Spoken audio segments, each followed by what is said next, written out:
हाँ जी, सभी को मेरा नमस्कार। मेरा नाम है दिव्या वांगड़ और आज मैं आपके लिए लाई हूँ एक शानदार टॉपिक जिसका नाम है बेसिक टर्म्स ऑफ अकाउंट्स। हम अकाउंट्स पढ़ते हैं लेकिन हमें अकाउंट्स के कुछ बेसिक टर्म्स समझ में नहीं आते हैं। ये स्पेशली फॉर क्लास 11th के लिए, जिन्होंने अभी भी कॉमर्स लिया है और कॉमर्स में उनके पास कुछ बेसिक टर्म्स आती है जो उन्हें समझ में नहीं आती है।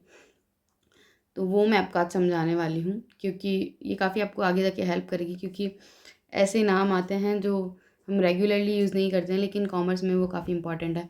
ये अकाउंट्स के लिए इंपॉर्टेंट है। वैसे मेनली मैंने अकाउंट्स का पार्ट बनाया है कि अकाउंट्स में जो भी बेसिक टर्म यूज़ आने वाली है ये सब कुछ वो है ना। तो क्या क्या है वो हम बिना टाइम वेस्ट करे हम अपना स्टार्ट करते हैं। जैसे कि आपको पता ही है कि मैं बिल्कुल टाइम वेस्ट नहीं करती ये इंट्रोडक्शन और ये सब देने में। मैं डायरेक्ट टू द पॉइंट आपको पढ़ाना पसंद करती हूँ, क्योंकि हर बच्चा खुद से यही चाहता है कि वो डायरेक्ट बस पढ़ना स्टार्ट करें। यूँ नहीं कि हाँ थोड़ी बहुत बातें हो रही है या क्या आपको बताया जा रहा है, नहीं, हम डायरेक्ट में पढ़ाई स्टार्ट करते हैं। ठीक है, तो कोर फाइनेंशियल एलिमेंट्स में क्या क्या है? Business entity, a specific identifiable business unit that is distinct from owner। जो ऑनर और बिजनेस दोनों अलग अलग होते हैं, सेपरेट होते हैं एक दूसरे से, है ना। तो वो हमारी क्या होती है? बिजनेस एंटिटी होती है, कि बिजनेस और ऑनर को एक ना माना जाए। दैट इज कॉल्ड, मतलब जो बिजनेस है वो अलग अलग एंटिटी बनी हुई है बिजनेस की, उसके ऑनर से, तो वो बिजनेस एंटिटी होती है। ठीक है। Capital, the total amount invested bye, जो ऑनर है वो टोटल अमाउंट क्या कर रहा है? इन्वेस्ट कर रहा है अपने बिजनेस में, इनटू द बिजनेस।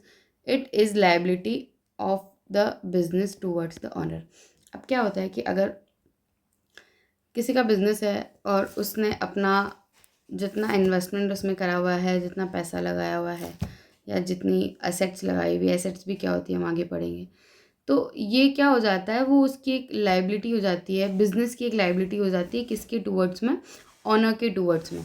कि आप भाई, क्योंकि मैं कोई अपना बिजनेस स्टार्ट करना चाह रही हूँ, मान के चलिए कि मैं कोई पेन का बिजनेस स्टार्ट करना चाह रही हूँ, तो उसमें मैंने जितना भी पैसा लगाया है, जितना भी मैंने इन्वेस्टमेंट किया है, इन्वेस्टमेंट का मतलब सिर्फ पैसे से नहीं है, उसमें टाइम आ गया, उसमें मनी आ गया, उसमें फर्नीचर, मतलब बहुत सारी चीज़ें जो हमें प्रॉफिट दे सके लॉन्ग टर्म, ये सब, तो वो हम उसको क्या बोलेंगे? हम कैपिटल बोलेंगे, कि जो भी हमने इन्वेस्ट किया है ना।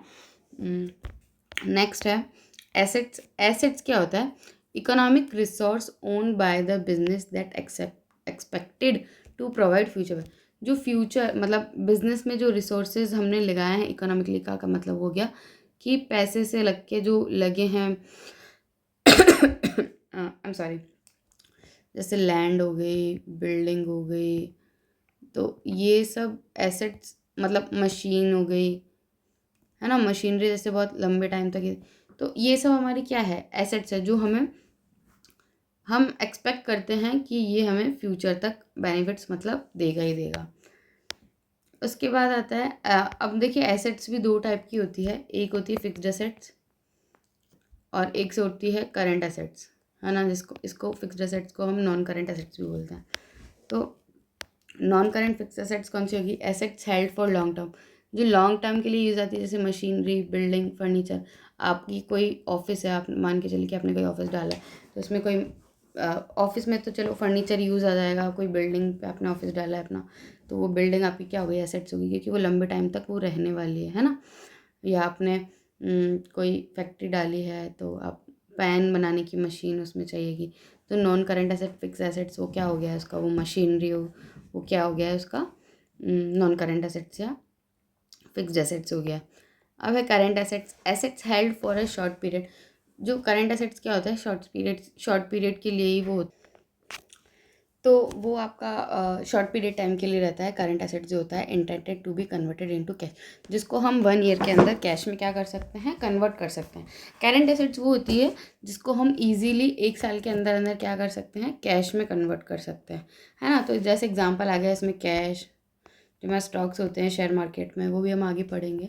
डेटर्स मतलब कि आपने किसी को माल बेचा है, और वो माल, मतलब आपकी किसी की शॉप है और आपने कोई सामान दिया है, बेचा है उसको, और उस सामान को वो उधार लेके गया है, तो अब वो क्या है? वो देनदार है ना, वो पैसे देगा अपने को। ठीक है। नेक्स्ट आता है, ये हमने एसेट्स पढ़ लिया, अब आती है लाइबिलिटीज़। द फाइनेंशियल ऑब्लिगेशंस और डेप्ट of the business toward outsider. अब आपने कुछ ना कुछ लोन ले रखा है, मान के चलिए, है ना, तो बिजनेस के रिलेटेबल, है ना, बाहर से, किसी आउटसाइडर बाहर से, तो वो क्या हो गया, आपकी जिम्मेदारी हो गई, है ना। लाइबिलिटीज़ को हम हिंदी में दायित्व कह देते हैं, कि आपका दायित्व हो गया कि आपको वो पैसे चुकाने हैं। एसेट्स तो जैसे अपनी खुद की हो गई, ओनर की हो गई, लेकिन लाइबिलिटीज़ वो किसी और की है। लाइबिलिटी तो अपनी है, लेकिन पैसा किसी और का है, वो हमें उसे चुकाना है ना, तो वो हमारी लाइबिलिटीज़ हो जाती है। अब नॉन करेंट लाइबिलिटीज़ और current liabilities. Long term obligations payable after more than 1 year. तो यस, नॉन करेंट लाइबिलिटीज़ वो होती है जो long term obligations payable after more than 1 year, जैसे बैंक लोन्स, जो 1 साल से ज़्यादा के लिए आप लोन ले सकते हो, है ना, तो वो आपका नॉन करेंट लाइबिलिटीज़ हो जाएगा। Current liabilities, short term obligations payable with in 1 year, जो 1 साल के अंदर अंदर आपको कुछ भी पे करना है तो वो शॉर्ट टर्म हो जाएगा, जैसे क्रेडिटर्स, आउटस्टैंडिंग एक्सपेंसेस। नेक्स्ट है business transaction and performance. Business में कैसा क्या रहता है वो देखते हैं। ड्राइंग्स, वो हमने पहले फाइनेंशियल वाली देखी, अभी हम ये वाली देखते हैं। एनी कैश और goods withdrawn from the business by the owner for personal use. Personal use के लिए कोई ऑनर है जो अपने बिजनेस से पैसे निकालता है, तो उसे हम ड्राइंग्स कहते हैं। जैसे मान के चलिए कि आपका पेन का बिजनेस है और आपको टीवी चाहिए, तो वो टीवी के लिए आप पैसे ले रहे हो बिजनेस से, है ना, तो वो घर पे यूज़ आएगी ना टीवी, तो वो क्या हुआ, पर्सनल यूज़ हो गया, तो वो आपका ड्राइंग्स हो जाएगा। रेवेन्यू का क्या मतलब होता है, द अमाउंट रिसीव्ड और receivable from the sale of goods और service in the ordinary course of business. बहुत ही सिंपल सा मीनिंग है कि आप कुछ भी सेल करते हो और उस सेल से जो आपको मनी आता है ना, जो भी आपका बिजनेस है, बिजनेस में जो भी आप सेल कर रहे हो, सोल्ड आउट कर रहे हो, और मनी जो आपको रिसीव हो रहा है, मनी रिसीव हो रहा है, वो हमारी क्या हो गई, हमारी वो रेवेन्यू हो गई, ठीक है। इनकम क्या होती है, the profit earn during the accounting period, income equal to revenue minus expense. अब जो भी आपने सेल करी, उस सेल से जो आपकी मनी आया, उस मनी में से आप एक्सपेंस को क्या कर दो, खर्चा कर दो, है ना, तो रेवेन्यू में से अगर आपने एक्सपेंस माइनस कर दिया तो क्या आ जाएगा, आपका इनकम आ जाएगा या प्रॉफिट आ जाएगा। एक्सपेंडिचर, एनी स्पेंडिंग और incurring of liability for the purchase of assets, goods और सर्विसेज।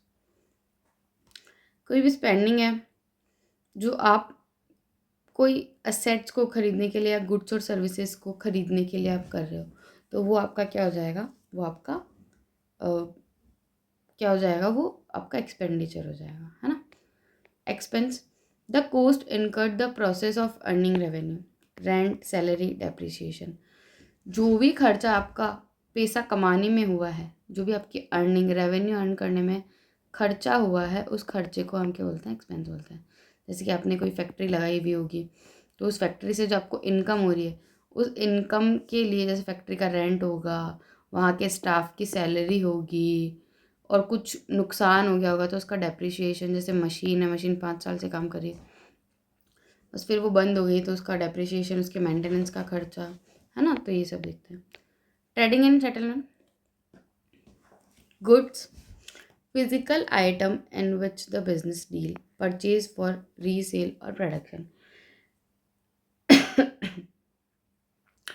कोई भी फिजिकल आइटम है आपका, जो आप बिजनेस पे आप क्या करते हो, उसको या तो आप प्रोडक्शन कर रहे हो उसका, या आप जैसे वही पेन की अगर फैक्ट्री है तो पेन आप क्या करोगे, बनाओगे और सेल करोगे, तो वो आपका क्या है, पेन क्या है आपका, वो गुड्स है ना, फिजिकल आइटम। और सर्विस वो होती है, जैसे कोई डॉक्टर है तो वो सर्विस दे रहा है ना, वो हो जाएगा। Purchase, the total amount of goods procured by business for resale or use in production, can be cash और क्रेडिट। कोई भी सामान आप खरीदते हो, या तो वो रीसेल करोगे उसको, कि जो भी आपने ख़रीदा है, ऐसा होता है ना कि होलसेलर ख़रीद के बेच रहा है रिटेलर को, मैन्युफैक्चरर से होलसेलर ख़रीदा, होलसेलर से रिटेलर ख़रीद रहा है, या फिर आप कोई रॉ मटेरियल यूज़ करते हो जो कि आपके प्रोडक्शन में यूज़ आता है, तो वो उसको हम परचेज में काउंट करेंगे, ठीक है। Sales, the total amount of goods sold है। जब बिजनेस में आप कस्टमर को अगर आप बेच रहे हो, सामान बेच रहे हो कैश पे या क्रेडिट पे, तो आपकी सेल्स हो जाएगी। Stock, the value of goods remaining unsold at the end of accounting period. उस अकाउंटिंग पीरियड के अंदर आपका जो 1 ईयर का अकाउंटिंग पीरियड होता है, उसमें जो सामान आपका बिना बिका बच जाए, है ना, जो अपने बेच नहीं पाए, वो हमारा स्टॉक हो जाएगा। 2 टाइप का होता है, opening stock, closing. Opening stock जो आपके ईयर के स्टार्टिंग में आपके पास है। क्लोजिंग स्टॉक जो जब आप ईयर मतलब आपका क्लोज हो रहा है और तब भी वो स्टॉक आपके पास पड़ा है। अकाउंट रिसीवेबल एंड पेएबल, अब ये बहुत इंपॉर्टेंट है, ये हमेशा पूछा जाता है। सिंपल लैंग्वेज में आपको मैं डेटर्स का मतलब बताऊं तो जब आप कोई सामान बेचते हो और उस सामान का पैसा नहीं आता है ना, आपने अपने बिजनेस से सोल्ड करी है गुड्स या सर्विसेज, लेकिन किस पे, क्रेडिट पे, कि उसका पैसा नहीं है। जैसे पेन बनाने की फैक्ट्री है, पेन के आपका वो है, पेन आपने बेचा, मान के चलिए कि 70,000 उसके आ गए हैं पेन के। 1 लाख के आपने पेन बेचे, 70,000 आ गए, 30,000 नहीं है, तो 30,000 आपका डेटर्स हो जाएगा वो, है ना। क्रेडिटर्स बिल्कुल इसका उल्टा, कि आपने कोई सामान खरीदा है और उसके पैसे आपने नहीं दिए हैं उसको किसी को, तो वो हमारा क्रेडिटर्स हो जाएगा। Bills receivable, a bill of exchange accepted by debtor giving the business the right to receive a specific amount on a future date. वो जो डेटर होता है ना, कि हाँ उसको आप बिल बना के दे दोगे कि तुम्हारा इतना पैसा बाकी है क्रेडिट में, है ना, कि तुम्हें इतना पैसा देना बाकी, तो जो वो बिल बना होगा ना, वो फ्यूचर डेट, एक फिक्स फ्यूचर डेट पे बना होगा कि आपको, जैसे कि मान के चलिए कि 1 अप्रैल को ये बिल बना है और आपको 30 अप्रैल तक ये चुकाना है, तो 30 अप्रैल तक उसका क्या हो जाएगा, वो बिल्स रिसीवेबल हो जाएगा, future date. Bills payable, bill of exchange accepted, ये बिल्कुल उसका उल्टा है। Business representing on obligation an obligation to pay a specific amount to a credit, कि आपको, तो वो फ्यूचर डेट पे वो आपको पैसा चुकाना होगा, है ना। तो ये हमारी बेसिक टर्म्स थी अकाउंट्स की। 11th क्लास के लिए इम्पॉर्टेंट है, वैसे सभी के लिए इम्पॉर्टेंट है, जिसको इसका मतलब नहीं पता है। तो okay, thank you so much, bye. अगर आपको वीडियो अच्छी लगती है आप लाइक शेयर एंड सब्सक्राइब कीजिए, और फिर भी आपको अगर कोई डाउट है तो आप कमेंट कीजिए, मैं आपके साथ हूँ। Okay, bye.